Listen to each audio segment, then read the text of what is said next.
São perguntas simples, as respostas, nem tanto.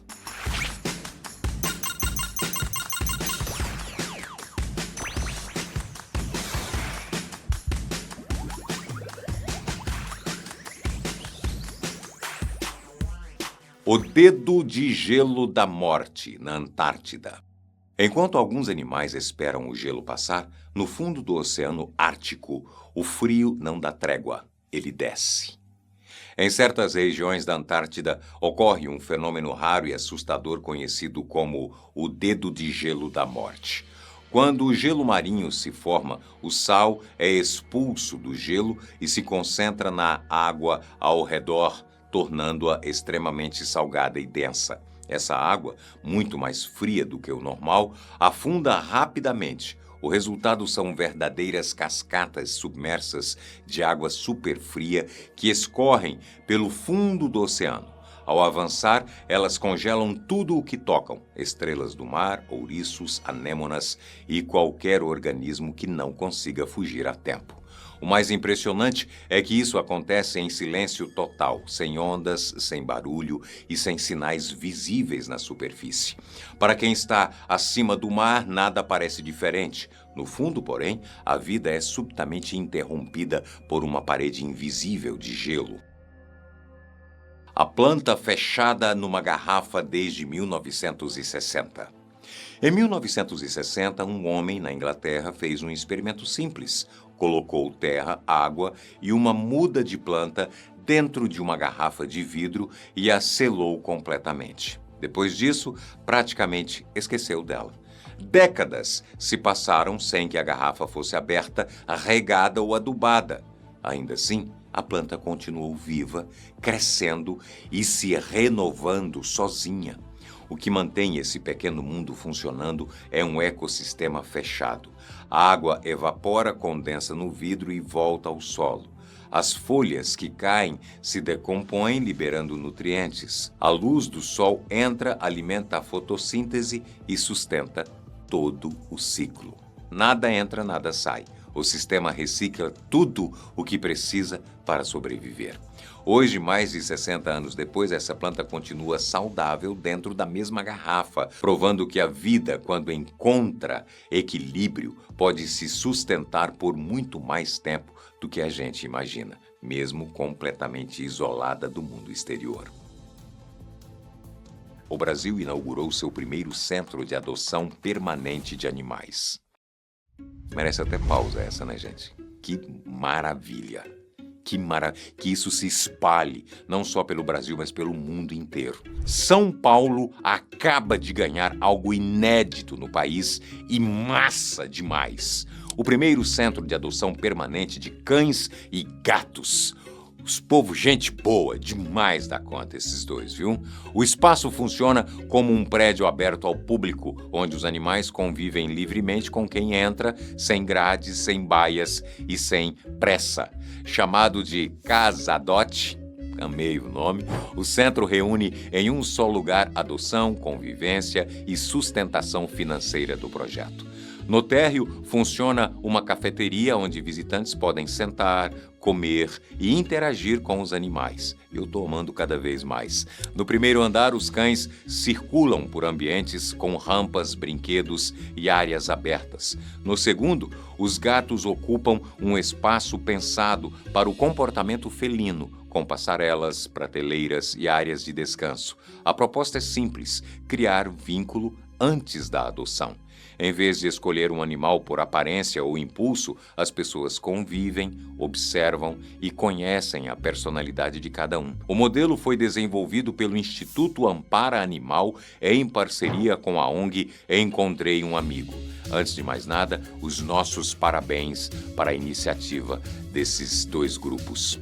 Além da adoção, o espaço se mantém com loja, cafeteria e eventos, ajudando a financiar o resgate e o cuidado contínuo dos animais. É uma mudança prática na forma como o Brasil pensa a adoção e que pode mudar a realidade de muitos bichinhos. E nós estamos assim, torcendo desse jeito aqui para que isso dê certo.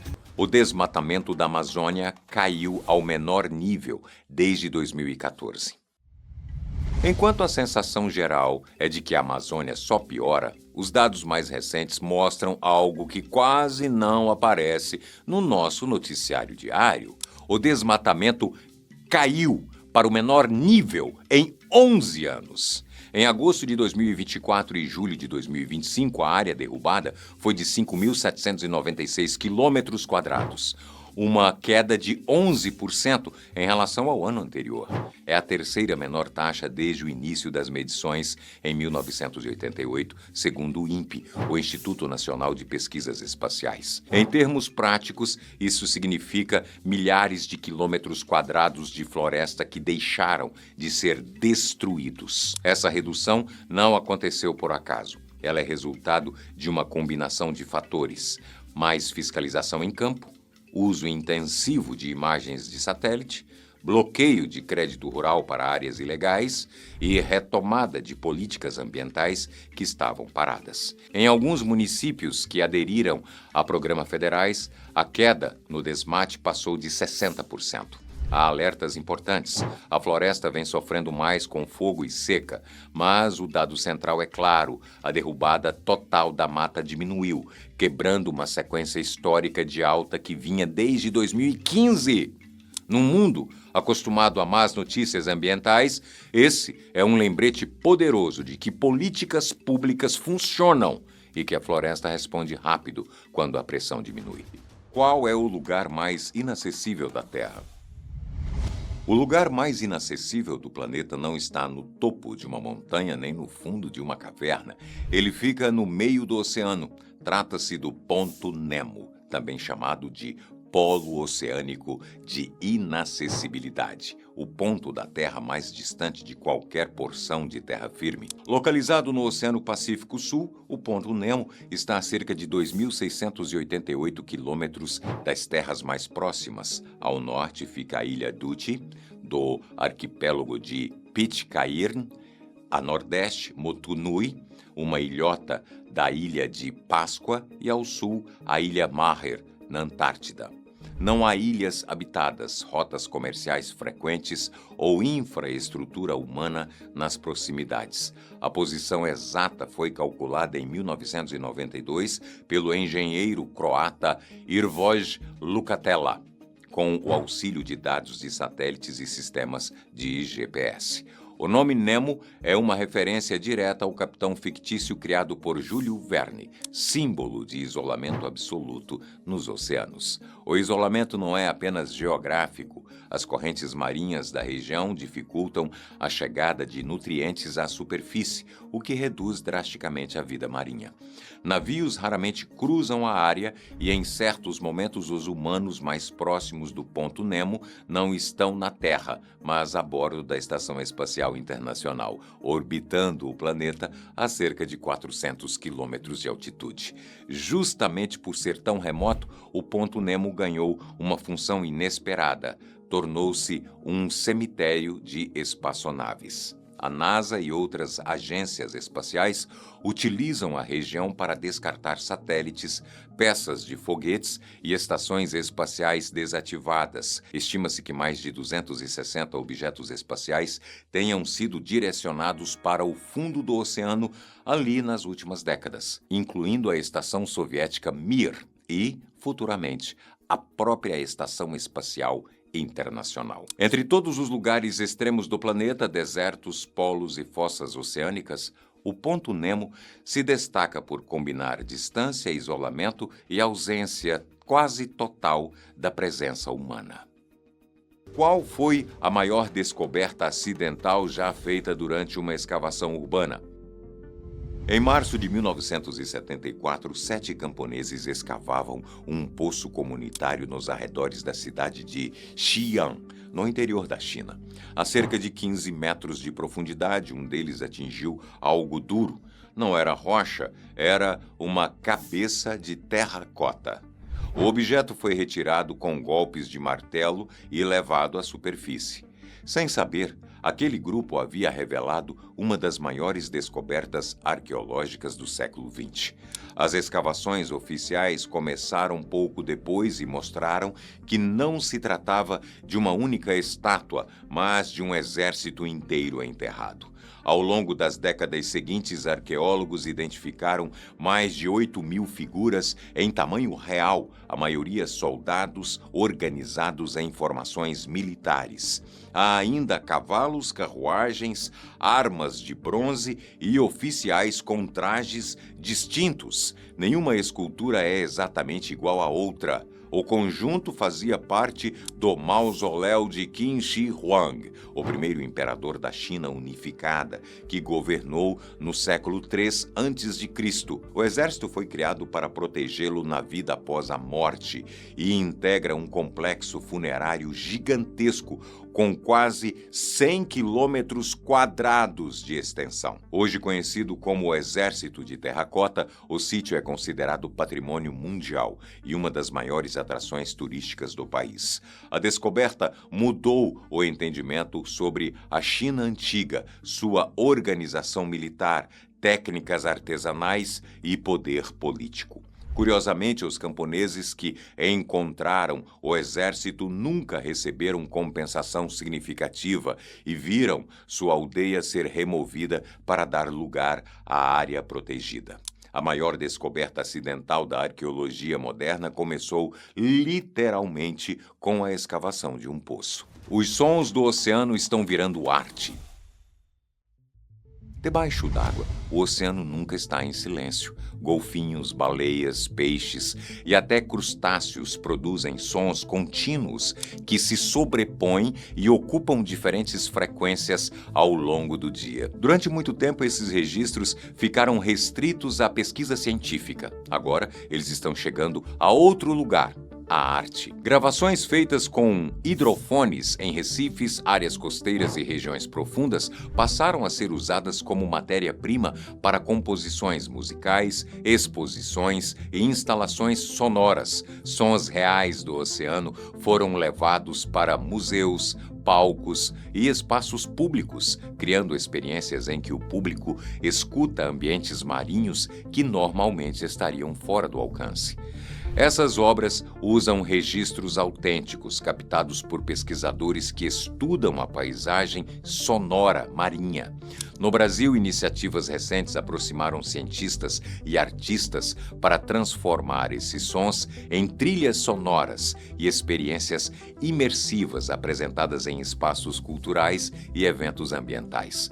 Ao transformar o som do oceano em música, esses projetos ampliam o acesso a um ambiente invisível para a maioria das pessoas e usam a escuta como ponto de contato entre arte, ciência e conservação. Qual foi o erro de engenharia mais impressionante descoberto tarde demais? Assim como uma das maiores descobertas arqueológicas da história, o erro de engenharia mais impressionante do século XX também ocorreu na China e só foi plenamente entendido depois da tragédia. Em agosto de 1975, a barragem de Banqiao entrou em colapso após a passagem do tufão Nina.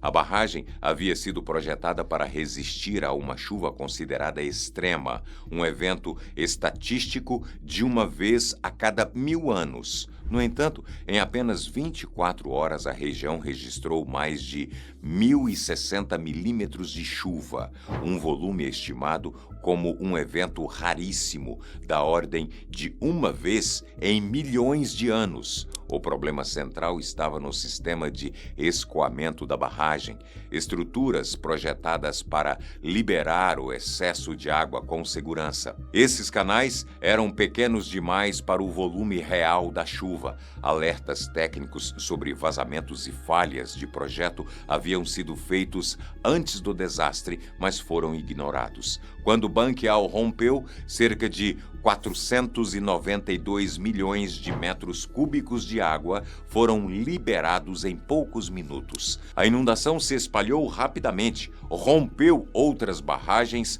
e atingiu uma área de aproximadamente 12.000 quilômetros quadrados. Cidades inteiras foram arrasadas.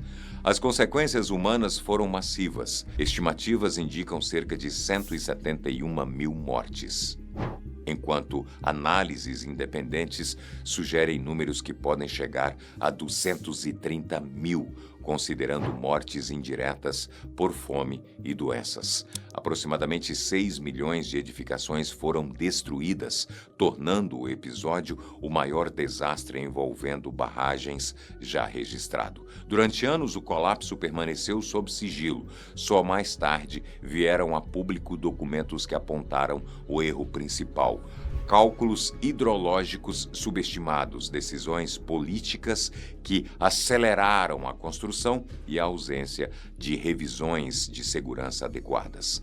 Testes feitos depois indicaram que reforços relativamente simples poderiam ter evitado o colapso. Como pedidos de pizza já ajudaram a prever ações militares dos Estados Unidos. Desde a década de 90, um indicador improvável passou a chamar a atenção de jornalistas e curiosos: o aumento repentino de pedidos de pizza nas madrugadas ao redor do Pentágono. A lógica por trás disso é direta. Em momentos de crise internacional, equipes do Departamento de Defesa trabalham até tarde. Bares esvaziam e restaurantes fecham, mas pizzarias continuam funcionando. O Pentágono fica em Arlington, na Virgínia, ao lado de Washington. Quando há movimentação fora do padrão nas pizzarias da região, alguns interpretam isso como sinal de reuniões emergenciais ou operações militares em andamento. A teoria voltou a ganhar força a partir de 2025, durante o segundo mandato de Donald Trump, marcado por ataques e ameaças militares em diferentes países. Hoje, esse monitoramento é organizado por iniciativas como o site Pentagon Pizza Index, que acompanha a movimentação de 6 pizzarias em um raio de 3,7 quilômetros do complexo militar, usando dados públicos do Google Maps. Em janeiro de 2026, uma unidade da Domino's próxima ao Pentágono registrou 323% mais movimento do que o normal para o horário. Perfis nas redes sociais como o Pentagon Pizza Report publicam esses picos em tempo real.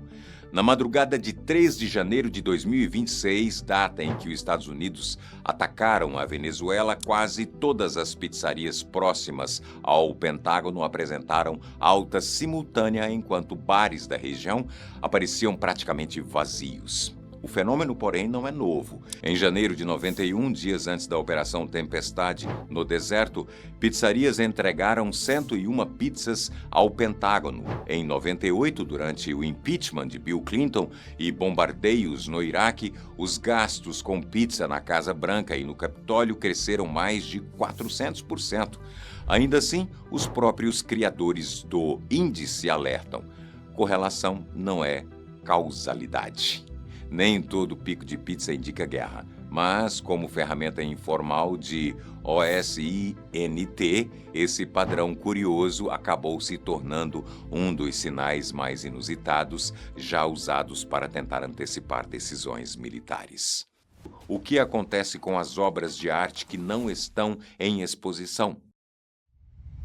Quando uma obra sai da parede de um museu, ela não desaparece. Na maior parte dos casos, ela desce para espaços conhecidos como reservas técnicas, depósitos especializados projetados para preservar, estudar e organizar acervos que não cabem nas galerias abertas ao público. Esses ambientes funcionam com regras rígidas. A temperatura costuma ficar entre 18 e 22 graus Celsius. A umidade é controlada entre 40% e 55%, e a iluminação é mínima ou inexistente. O objetivo é retardar ao máximo o envelhecimento dos materiais. Pinturas, esculturas, documentos e objetos históricos ficam armazenados em estantes móveis, caixas climatizadas ou suportes feitos sob medida. Sistemas anti-incêndio, monitoramento constante e controle de pragas fazem parte da rotina.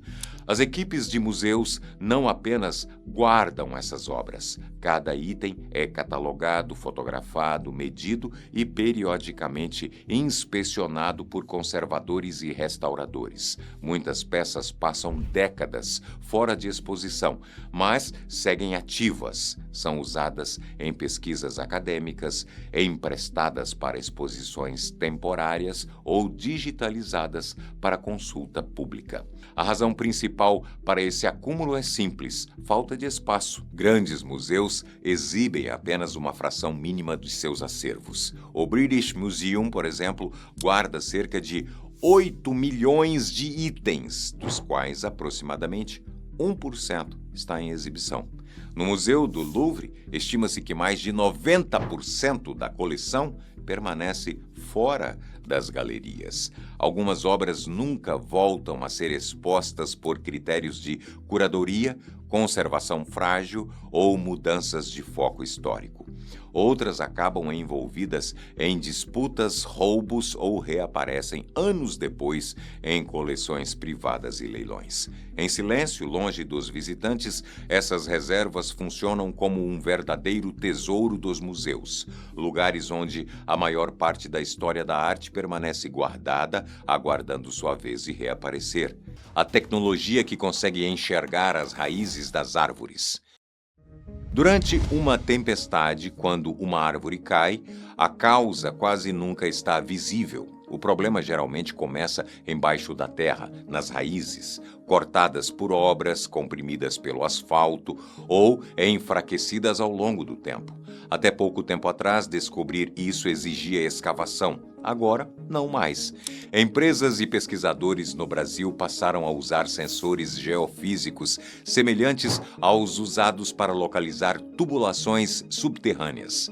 O equipamento emite ondas eletromagnéticas no solo e, a partir do retorno do sinal, cria um mapa tridimensional das raízes, mostrando profundidade, direção e espessura. Tudo isso sem remover uma única pedra da calçada. Em cerca de 45 minutos, é possível mapear a área ao redor de uma árvore e identificar pontos de risco estrutural. Esses dados alimentam plataformas digitais que cruzam informações como espécie, altura, histórico de podas e exposição a ventos fortes. Com isso, técnicos conseguem simular cenários, prever fragilidades e decidir intervenções mais precisas. A tecnologia já está sendo usada por prefeituras e empresas de manejo arbóreo no Brasil. O resultado prático é menos improviso, menos cortes desnecessários e mais árvores saudáveis em pé. No meio da adaptação climática das cidades, enxergar o que está escondido no subsolo virou uma vantagem decisiva. Um atlas que revela cores escondidas em cogumelos. A artista e designer Julie Biller criou o Mushroom Color Atlas, um atlas visual que reúne cores obtidas a partir de cogumelos. Tons de rosa, laranja, amarelo e até azul surgem quando diferentes espécies são usadas como corantes naturais em tecidos como lã, seda e linho. O curioso é que um mesmo cogumelo nunca gera uma cor só. Tudo muda conforme o tipo de fibra, o preparo e até o solvente usado no processo. Um fungo vermelho na natureza pode virar rosa em um tecido, laranja em outro e dourado em um terceiro.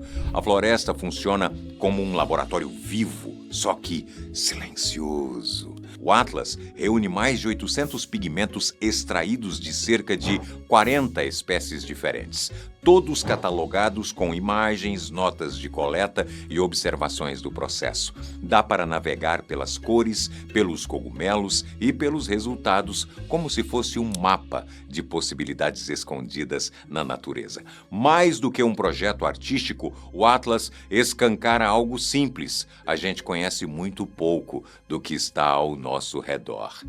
Agora, então, o dia inteiro rolando vídeo, a possibilidade de contemplar tudo isso vai só diminuindo. É ou não é? Algo para você pensar aí do lado de lá. O que há debaixo de São Paulo? São Paulo surgiu em 1554, em uma área elevada entre cursos d'água que garantiam o abastecimento e facilitavam a ocupação inicial. Ao longo dos séculos, esse núcleo cresceu até se tornar a maior metrópole da América do Sul. Para sustentar esse crescimento, a cidade não avançou apenas para os lados e para cima. Ela também passou a ocupar o subsolo. Logo abaixo das ruas existe uma vasta infraestrutura técnica, cabos de telecomunicação, redes de energia, dutos de água, gás e esgoto atravessam a cidade a poucos metros da superfície. Essa camada invisível sustenta a vida urbana cotidiana, garantindo serviços essenciais para milhões de pessoas. Abaixo dela, São Paulo revela um segundo nível menos conhecido. A cidade foi construída sobre dezenas de rios e córregos que, sobretudo, ao longo do século XX, foram canalizados e soterrados. Muitos continuam correndo sob grandes avenidas, como a Avenida 9 de Julho e a 23 de Maio. Embora não apareçam mais no mapa, esses cursos d'água seguem ativos e costumam reaparecer durante chuvas intensas, quando o sistema de drenagem atinge seus limites e provoca enchentes. Em profundidades maiores, surgem túneis e passagens com funções específicas. Parte do subsolo foi usado para fins militares e logísticos, como corredores utilizados durante a Revolução de 1924.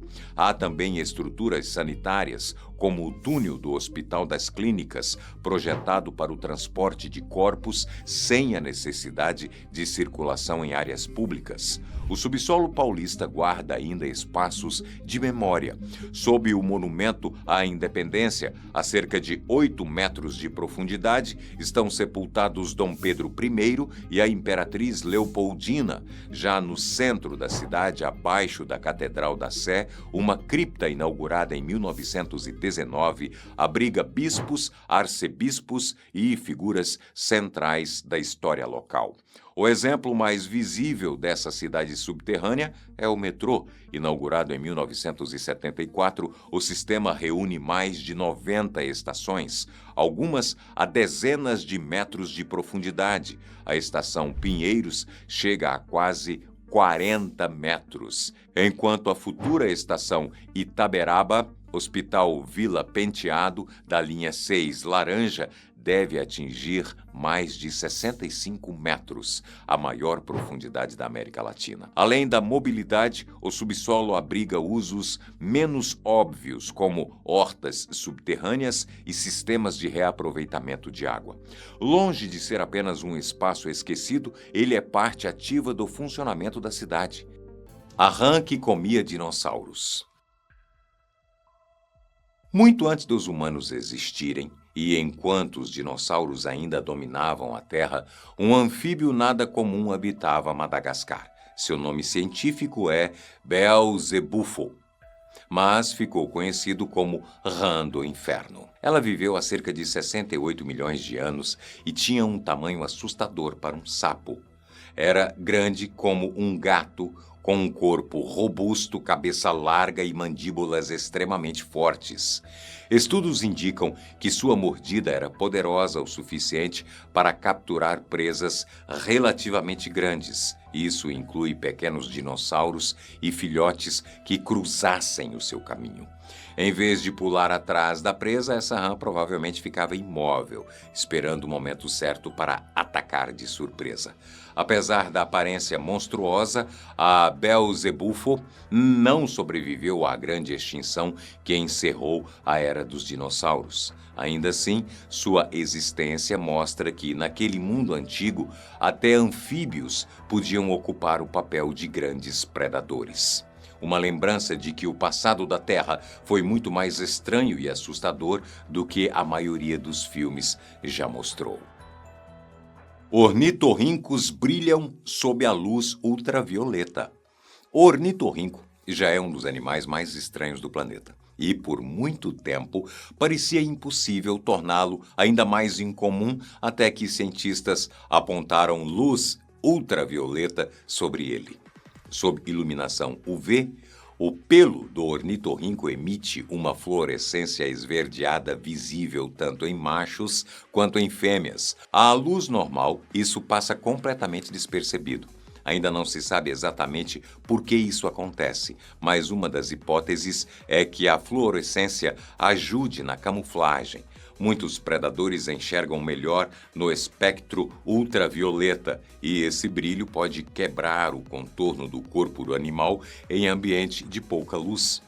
O mais curioso é que essa característica não é exclusiva do ornitorrinco. Outros mamíferos, como alguns marsupiais, também apresentam fluorescência sob UV, algo que até pouco tempo atrás se acreditava não existir em animais com pelos.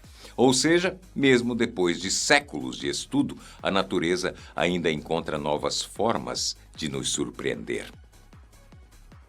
Um astronauta levou um traje de gorila escondido para o espaço. A vida na Estação Espacial Internacional é extremamente controlada. Cada objeto levado para lá é registrado, pesado e justificado. Mesmo assim, um astronauta conseguiu burlar o sistema para fazer uma brincadeira. Scott Kelly levou um traje completo de gorila escondido entre seus pertences pessoais. A fantasia foi enviada em partes, misturadas com roupas comuns para não levantar suspeitas durante a inspeção de carga.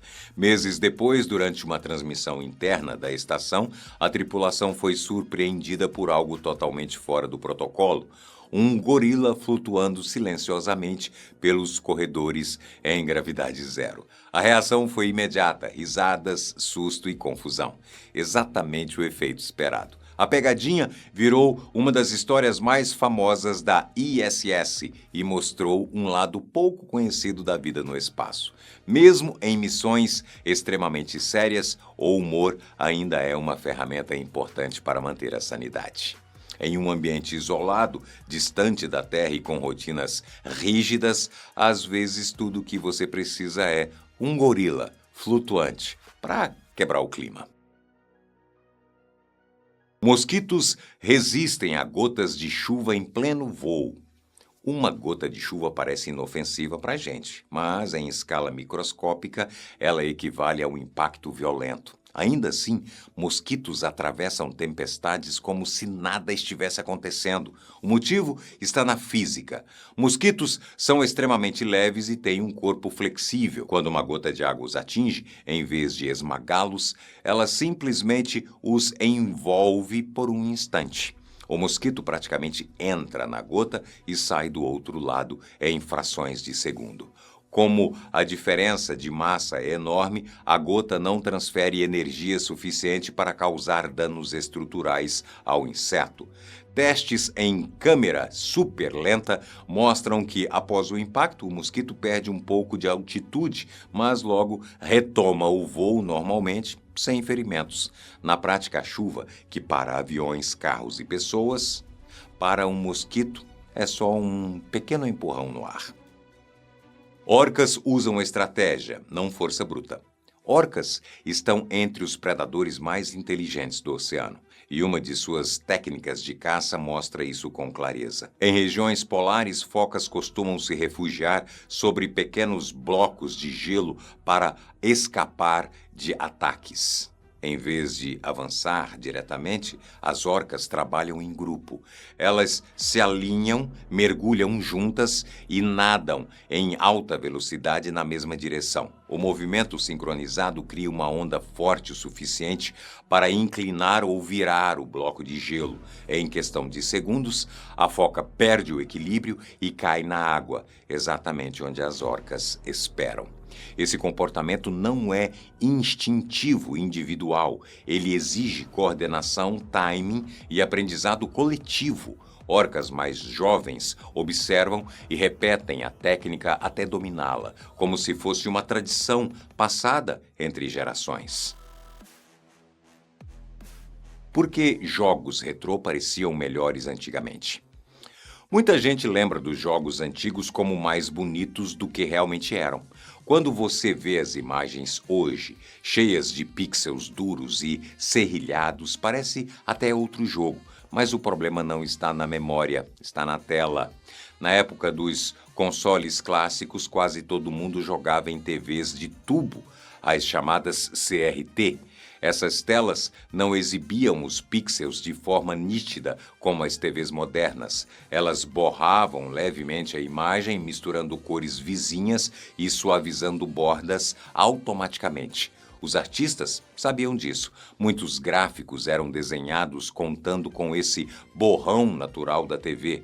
Sombras, gradientes e detalhes não estavam totalmente nos sprites, mas surgiam quando a imagem passava pelo tubo da televisão.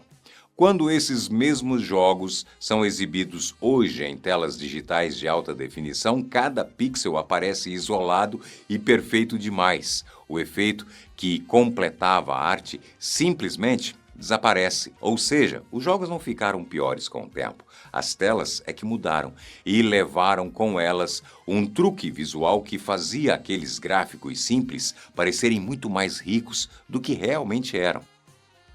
O amor dos tigres pela água.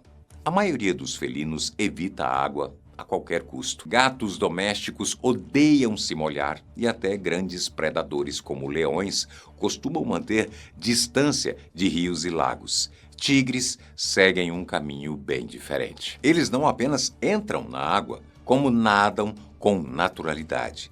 Tigres usam rios para se refrescar, atravessar grandes distâncias e até caçar. Algumas populações já foram registradas nadando quilômetros entre ilhas e áreas costeiras. Esse comportamento começa cedo. As mães levam os filhotes para a água ainda jovens, empurrando, guiando e acompanhando até que aprendam a nadar sozinhos. Com o tempo, a água deixa de ser um obstáculo e passa a fazer parte do território. O resultado é o único grande felino realmente confortável na água, um predador silencioso que não se limita à terra firme e que transforma rios em extensão natural do seu domínio. Tartaruga mais velha do mundo completa 193 anos. Por que elas vivem tanto? Alguns animais envelhecem devagar, outros parecem ignorar o tempo. É o caso de Jonathan, a tartaruga terrestre mais velha do mundo, com 193 anos. Ela nasceu por volta de 1832 e ainda vive na ilha de Santa Helena. A longevidade das tartarugas começa na evolução. Pouquíssimos filhotes sobrevivem, porque ovos são alvos fáceis para predadores. Então a solução da natureza foi simples: viver muito. Quanto mais tempo uma tartaruga vive, mais chances tem de se reproduzir ao longo da vida. No corpo, o envelhecimento também é lento. As células das tartarugas sofrem menos desgaste com o tempo e eliminam com mais eficiência células defeituosas antes que elas causem problemas graves. Metabolismo baixo, crescimento lento e um organismo feito para durar transformam o tempo em aliado. Jonathan não é um milagre isolado, é o resultado de uma estratégia biológica que funciona há milhões de anos. Uma ave voou por 11 dias seguidos, sem parar. Uma ave fez algo que parecia impossível. Um fuzelo, espécie migratória conhecida por viagens longas, voou do Alasca até a Austrália, sem nenhuma parada. Foram 13.560 quilômetros percorridos em linha quase contínua durante 11 dias e 1 hora, sem pousar para comer, beber ou descansar. O pássaro ficou conhecido apenas por um código, 234684. Ele partiu do Alasca, atravessou o Oceano Pacífico e acabou pousando na Tasmânia, no sul da Austrália. A distância equivale a mais de 2 viagens entre Londres e Nova York, feitas de uma só vez. Para conseguir isso, o corpo do fuzelo passa por uma transformação extrema. Antes do voo, ele acumula grandes reservas de gordura. Durante a travessia, chega a absorver parte dos próprios órgãos digestivos, como fígado e intestinos, para reduzir peso e economizar energia. Ao pousar, o animal pode ter perdido até metade do peso corporal. Normalmente, essa espécie migra para Nova Zelândia. O recordista, porém, fez uma curva diferente no trajeto e acabou mostrando que a capacidade de voo desses animais pode ser ainda maior do que se imaginava. O que fazem as pessoas que vivem até os 100 anos? A resposta curta é: elas não fazem nada de extraordinário, pelo menos não do jeito que imaginamos. A resposta longa é mais interessante. Estudos recentes mostram que chegar aos 100 anos tem menos a ver com rotinas exemplares e mais com como o corpo reage ao desgaste do tempo.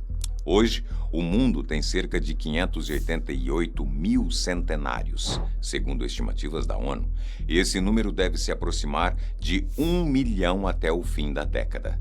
Ainda assim, eles continuam sendo raríssimos, representavam cerca de 0,007% da população mundial em 2023.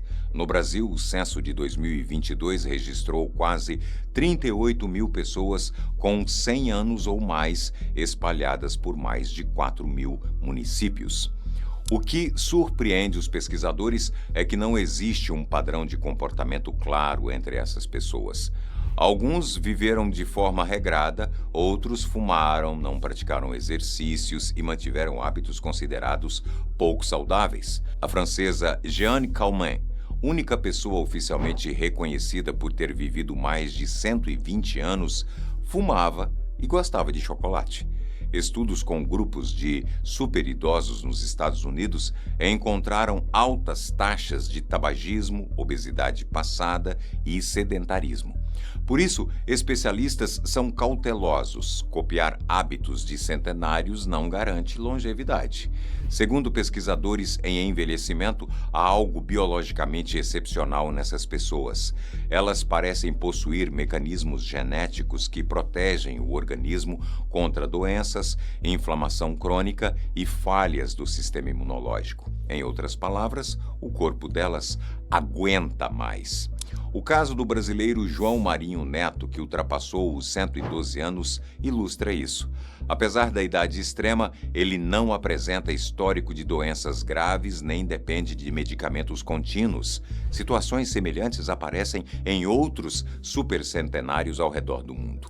O consenso científico atual é que viver até os 100 anos não depende de um segredo de estilo de vida, mas de uma combinação rara de genética favorável, capacidade de adaptação e resistência ao envelhecimento. Crocodilos sobrevivem em lagos congelados. Crocodilos costumam ser associados a calor intenso e águas tropicais, mas algumas populações vivem em regiões onde o inverno transforma lagos inteiros em blocos de gelo. Quando isso acontece, eles adotam uma estratégia simples e extrema. Param completamente de se mover e permanecem submersos, presos ao gelo por longos períodos. Não caçam, não nadam e não disputam território, apenas esperam. Para continuar respirando, mantém o focinho pressionado contra a superfície. O contato constante impede que o gelo se feche totalmente naquele ponto, criando pequenas aberturas por onde o oxigênio entra. É comum ver apenas o nariz do animal emergindo no meio do lago congelado. Esse comportamento pode durar semanas, às vezes meses, até que a temperatura volte a subir. Assim que o gelo derrete, os crocodilos simplesmente retomam a rotina como se nada tivesse acontecido. Uma estratégia primitiva que permite a um predador de aparência tropical atravessar invernos que parecem impossíveis para sua biologia. Por que as janelas de avião são arredondadas? Vamos começar com um detalhe que quase ninguém repara, mas que literalmente salva vidas toda vez que você entra num avião. Nos anos 50, voar era uma novidade. Tudo estava sendo testado, inclusive algo que hoje parece óbvio, o formato das janelas. Muitos aviões tinham janelas quadradas naquela época. Eram fáceis de fabricar, pareciam modernas e ofereciam uma boa visão. O problema apareceu com o tempo. A cada voo, o avião pressurizava ao subir e despressurizava ao descer. Esse ciclo se repetia centenas de vezes e toda essa pressão acabava se concentrando nos cantos das janelas quadradas. Pontos naturais frágeis em qualquer estrutura. Com os anos, surgiam microfissuras invisíveis, até que algumas fuselagens simplesmente falharam em pleno ar. A solução não foi reforçar o vidro, foi mudar a forma. Janelas arredondadas distribuem a pressão de maneira uniforme, sem pontos de estresse. É por isso que hoje quase tudo em um avião é curvo. Então, da próxima vez que você encostar a testa no vidro durante o voo, lembra disso. Aquele formato não é apenas estética. Como é feita a limpeza de piscinas de bolinhas? Agora pensa numa piscina de bolinhas, milhares delas misturadas, passando por mãos, pés, comida e suor ao mesmo tempo. Parece impossível manter aquilo limpo. É ou não é? Pode falar. Mas existe um processo bem mais organizado do que parece.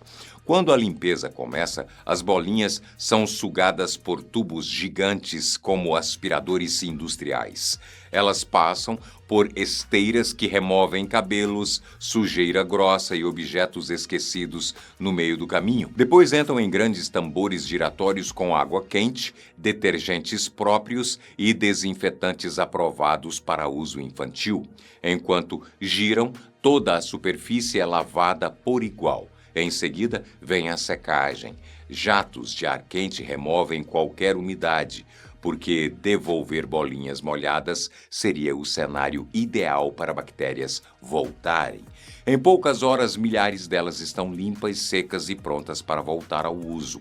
Algumas máquinas processam dezenas de milhares por dia. No fim das contas, aquele caos colorido passa por um processo mais rigoroso do que muita cozinha profissional. O país mais obeso do mundo é uma ilha minúscula. O país com maiores índices de obesidade do mundo não é os Estados Unidos nem o México, é Nauru. Nauru é um país independente, uma pequena ilha no Oceano Pacífico com pouco mais de 10 mil habitantes. Você atravessa o país inteiro de carro em menos de uma hora. Durante muito tempo, a alimentação ali era baseada em pesca e agricultura local, peixe, coco e frutas. Isso mudou quando a ilha passou por uma transformação econômica rápida e se tornou altamente dependente de alimentos importados. Com o tempo, comida fresca ficou cara e difícil de encontrar. O que chegou em abundância foram produtos ultraprocessados, refrigerantes, enlatados, macarrão instantâneo e alimentos ricos em açúcar e gordura. Hoje, mais de 90% da população adulta de Nauru está acima do peso. As consequências aparecem em forma de diabetes, problemas cardíacos e redução da expectativa de vida. Um exemplo extremo de como geografia, isolamento e alimentação moldam a saúde de um país inteiro. Os sons de Mortal Kombat vieram de frutas. Os sons de Mortal Kombat são tão marcantes quanto seus golpes. E o mais curioso é que eles não vieram de tecnologia avançada nem de efeitos digitais complexos. No começo dos anos 90, durante o desenvolvimento do primeiro jogo, os criadores não tinham acesso a grandes bibliotecas de áudio. Para resolver isso, improvisaram com o que tinham à mão. Literalmente. Socos, chutes e ossos quebrando foram gravados, esmagando frutas e legumes. Melancias explodindo viraram impactos no corpo. Pimentões e talos de aipo quebrados reproduziam o som de ossos e articulações. Já toranjas espremidas geravam aquele efeito úmido e desconfortável que ficou famoso nos fatalities. O detalhe mais importante era a captação. Os microfones ficavam extremamente próximos, registrando cada estalo, rachadura e respingo. Depois, os sons eram acelerados, distorcidos, combinados entre si, até se tornarem irreconhecíveis e assustadoramente convincentes. O resultado foi tão eficaz que muita gente acreditava que aqueles efeitos vinham de gravações reais de impacto humano. Na verdade, boa parte da violência sonora de Mortal Kombat nasceu em cima de uma mesa cheia de frutas destruídas. Talvez por isso, esses sons ainda pareçam mais intensos do que muitos efeitos modernos criados inteiramente por computador. Os anéis de Saturno não são eternos. Os anéis de Saturno passam a impressão de que sempre estiveram ali, como se fossem parte permanente do planeta. Mas, na escala do universo, eles são temporários.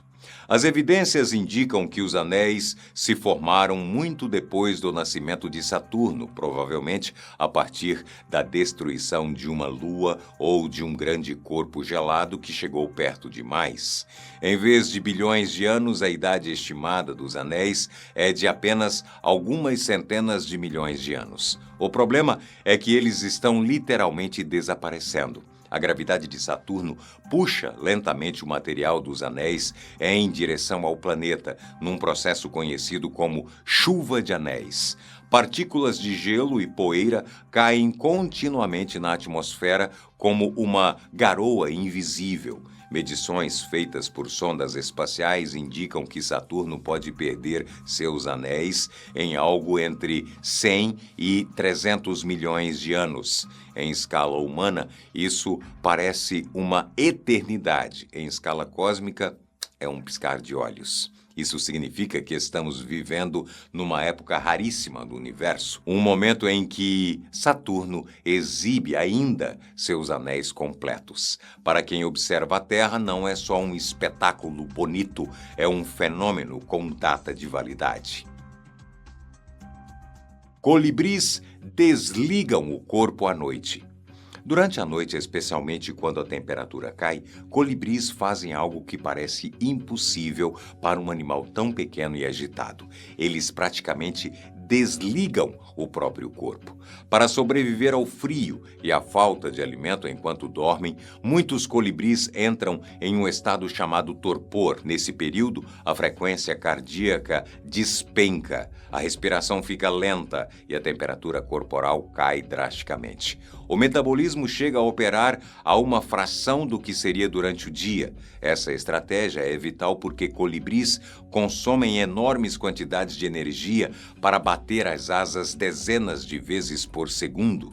Sem esse modo economia, eles simplesmente não teriam reservas suficientes para passar a noite. Ao amanhecer, o processo se inverte. O corpo aquece aos poucos, o coração acelera novamente e, em poucos minutos, o colibri está ativo como se nada tivesse acontecido. Um dos animais mais energéticos da natureza também é um dos mais eficientes quando o assunto é poupar energia. Mulheres indígenas estão reflorestando a Amazônia com conhecimento ancestral. Na Amazônia equatoriana, mulheres do povo Shuar vêm conduzindo ações contínuas de reflorestamento em seus próprios territórios. Em comunidades da província de Morona Santiago, elas mantêm viveiros comunitários onde cultivam espécies nativas usadas para recuperar áreas degradadas, proteger fontes de água e fortalecer a produção local. Esses viveiros produzem mudas e árvores amazônicas e plantas medicinais que são reintroduzidas na floresta e em áreas de uso comunitário. O trabalho inclui a seleção de sementes, o cuidado com a germinação e o plantio seguindo ciclos naturais, como o regime de chuvas e o calendário tradicional de cultivo. Além do plantio, as mulheres organizam redes de troca de sementes e conhecimento entre comunidades vizinhas, o que amplia a diversidade das espécies cultivadas e reduz a dependência de insumos externos. Em alguns casos, essas iniciativas também geram renda complementar e fortalecem a autonomia alimentar das famílias. Os resultados são visíveis: áreas reflorestadas com espécies locais, maior proteção de nascentes e continuidade de prática que mantém a floresta funcional. O trabalho acontece fora de grandes programas estatais e segue métodos definidos pelas próprias comunidades. Enquanto muitos projetos ambientais operam à distância, essas ações produzem efeitos diretos no território, conduzidos por quem vive na floresta. Qual foi o experimento científico mais estranho que realmente funcionou? Em agosto de 1971, um dos experimentos científicos mais simples e estranhos já realizados aconteceu fora da Terra, diante de milhões de pessoas. Na superfície da Lua, durante a missão Apollo 15, o astronauta David Scott segurou dois objetos improváveis, um martelo e uma pena. A ideia parecia quase uma brincadeira. Desde o século XVII, Galileu Galilei havia demonstrado que, sem resistência do ar, todos os objetos caem à mesma velocidade, independentemente do peso. Na Terra, o ar impede essa demonstração simples. Apenas sempre cai mais devagar. A Lua, porém, oferece um ambiente quase perfeito para o teste, por praticamente não ter atmosfera. Scott soltou os dois objetos ao mesmo tempo, a cerca de 1,6 metro da altura. O resultado foi imediato e claro. Martelo e pena tocaram o solo lunar exatamente juntos. A cena foi registrada em vídeo e transmitida ao vivo, tornando-se uma das demonstrações científicas mais estranhas já feitas em outro corpo celeste. O experimento confirmou, em condições reais de vácuo, um princípio fundamental da física clássica. Mais do que isso, mostrou ao público leigo que leis formuladas séculos antes continuavam válidas fora da Terra. O teste também tinha implicações práticas. A compreensão precisa da gravidade e do movimento em ambientes sem ar era essencial para o pouso e a decolagem dos módulos lunares, além do planejamento de futuras missões espaciais. À primeira vista, soltar um martelo e uma pena na Lua pode soar excêntrico, mas o experimento funcionou exatamente como previsto e, por isso, entrou para a história.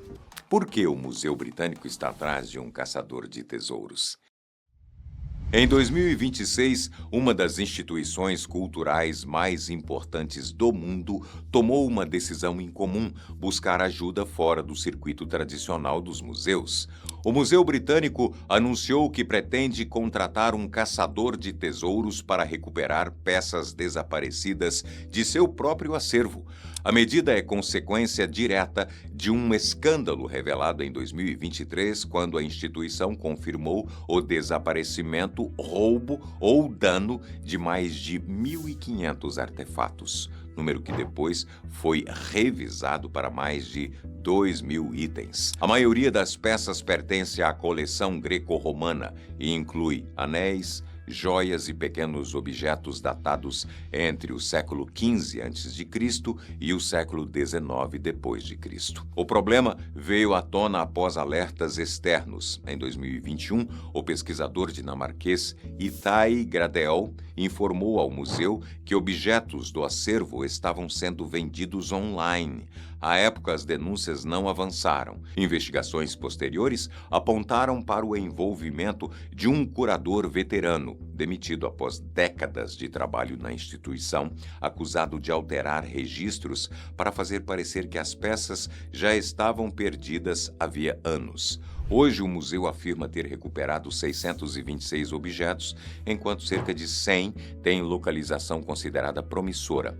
Ainda assim, milhares seguem desaparecidos. A equipe interna responsável pela busca é pequena, apenas 5 pessoas acumulando a investigação com outras funções. É nesse contexto que entra a figura do caçador de tesouros. Segundo Thomas Harrison, o chefe do Departamento de Grécia e Roma Antiga, o profissional terá a missão de circular por casas de leilão, galerias, negociantes e colecionadores privados, seguindo pistas formais e informais. O foco inicial são peças de ouro que muitas vezes se presume terem sido derretidas, mas que ainda podem estar em circulação.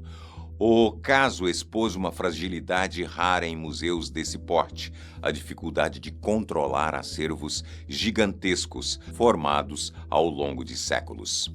Qual é o lugar mais silencioso já criado pelo ser humano? O lugar mais silencioso já construído não fica em um deserto isolado nem em uma base secreta. Ele está dentro de um prédio comum em Minneapolis, nos Estados Unidos. Ali funciona uma sala projetada para absorver praticamente todo o som, conhecida tecnicamente como uma câmara anecoica. Esse espaço, mantido pelos laboratórios Orfield, é reconhecido pelo Livro dos Recordes como o ambiente mais silencioso do planeta. As medições registram menos 24,9 decibéis, um nível abaixo do limite da audição humana. Para comparação, uma biblioteca silenciosa costuma ficar em torno de 40 decibéis. O silêncio extremo é resultado da construção. A sala é isolada do prédio por molas que impedem a transmissão de vibrações do solo. Paredes, teto e piso são cobertos por estruturas em forma de cunha, feitas de material absorvente que impedem o som de ecoar. Assim, cerca de 99,9% das ondas sonoras são eliminadas antes de chegar ao ouvido. O efeito sobre o corpo é imediato. Sem ruídos externos, o cérebro passa a perceber sons internos, batimentos cardíacos, respiração, sangue circulando e até o piscar dos olhos. A ausência de eco também afeta a noção de espaço, o que pode provocar desorientação e perda de equilíbrio. Por esse motivo, poucas pessoas conseguem permanecer ali por mais de 45 minutos.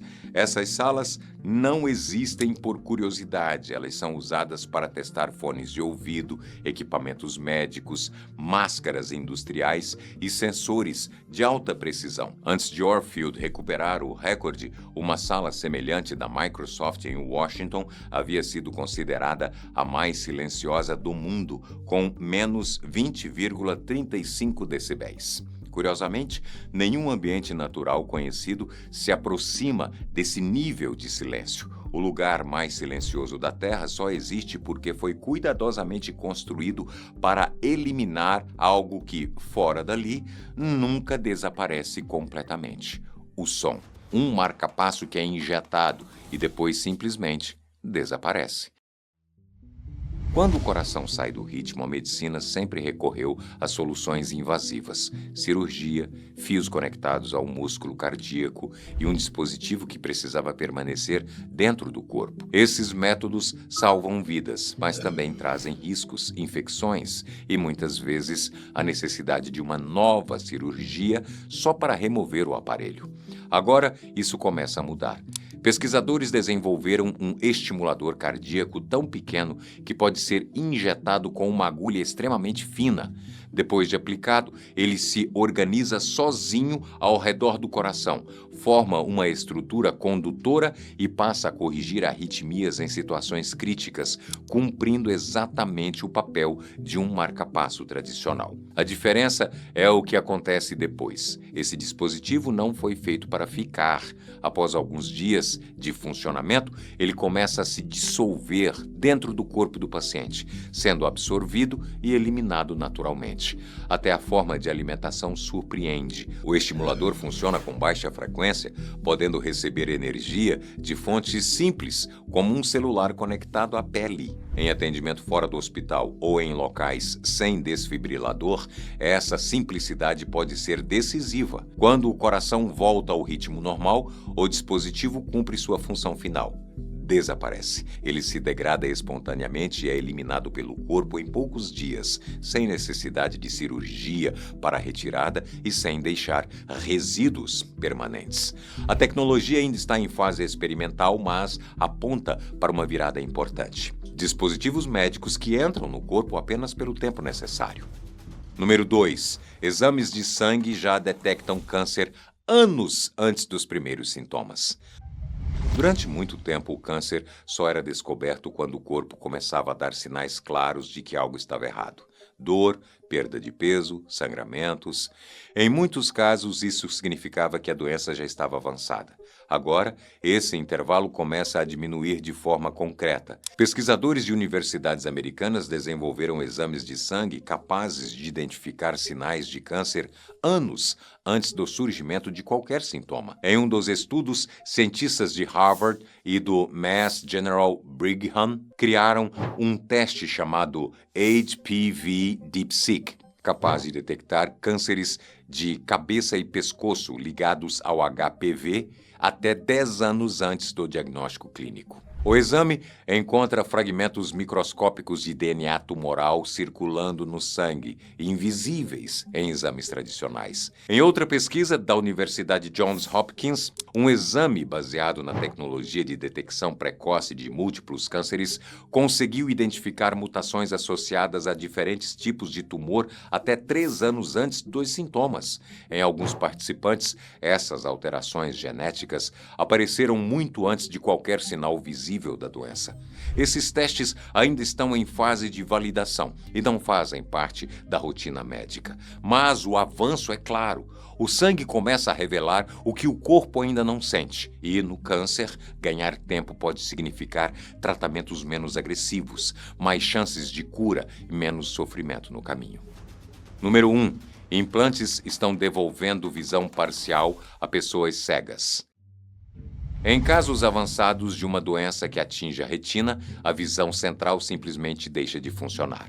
Ler, reconhecer rostos ou enxergar o que está bem à frente vira um desafio diário. Agora, uma tecnologia recém-testada começa a mudar esse cenário. Cientistas desenvolveram um implante ocular capaz de restaurar parcialmente essa visão perdida.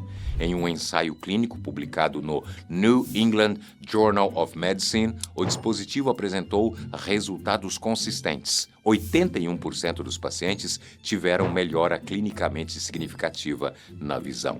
A tecnologia funciona em conjunto com um par de óculos especiais. Uma pequena câmera capta as imagens do ambiente e as projeta sobre um implante retiniano sem fio, medindo cerca de 2 milímetros por 2 milímetros. O implante converte a luz em impulsos elétricos que são enviados ao cérebro, contornando áreas danificadas do olho. A maior parte dos pacientes relatou que essa visão restaurada foi usada em casa para tarefas simples, como ler números, palavras e pequenos trechos de textos. O implante ainda aguarda regulação e não está disponível comercialmente. Mesmo assim, os testes mostram que parte da visão pode voltar em situações onde ela havia desaparecido. Depois de passar por cidades escondidas, descobertas acidentais, erros que custaram milhares de vidas, lugares praticamente inalcançáveis e pessoas que desafiam o tempo, fica claro que o mundo ainda guarda muito mais perguntas do que certezas. E talvez seja exatamente isso que torne tudo tão interessante. Se você gosta de curiosidades, ciência, história e perguntas inusitadas como essas, clique no vídeo que está aparecendo aí na tela agora e continue explorando esse lado menos óbvio da realidade com a gente. Eu sou Boco e esse é o Top 10. Até o próximo vídeo.